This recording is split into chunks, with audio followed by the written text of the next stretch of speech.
সরকারি চাকরিজীবীদের দীর্ঘ 11 বছরের প্রতীক্ষার অবসান ঘটতে যাচ্ছে। দেশের বর্তমান অর্থনৈতিক বাস্তবতা বিবেচনায় একবারে পুরো বেতন কাঠামো কার্যকর না করে ধাপে ধাপে তা বাস্তবায়নের সিদ্ধান্ত নিয়েছে সরকার।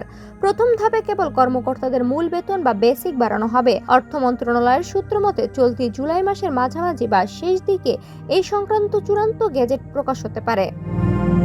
সম্প্রতি সংবাদ মাধ্যম বিবিসি বাংলাকে দেওয়া এক সাক্ষাৎকারে প্রধানমন্ত্রীর অর্থ ও পরিকল্পনা মন্ত্রণালয় বিষয়ক উপদেষ্টা রাশেদ আল মাহমুদ তিতুমির জানান, নির্বাচনী প্রতিশ্রুতি ও রাজনৈতিক নির্দেশনার আলোকেই এই সিদ্ধান্ত নেওয়া হচ্ছে।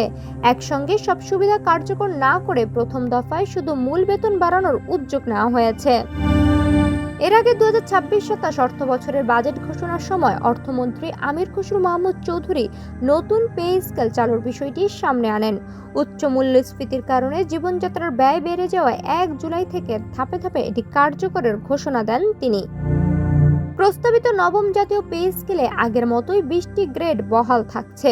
খসড়া অনুযায়ী সর্বোচ্চ বা প্রথম গ্রেডের মূল বেতন ধরা হয়েছে 1,60,000 টাকা।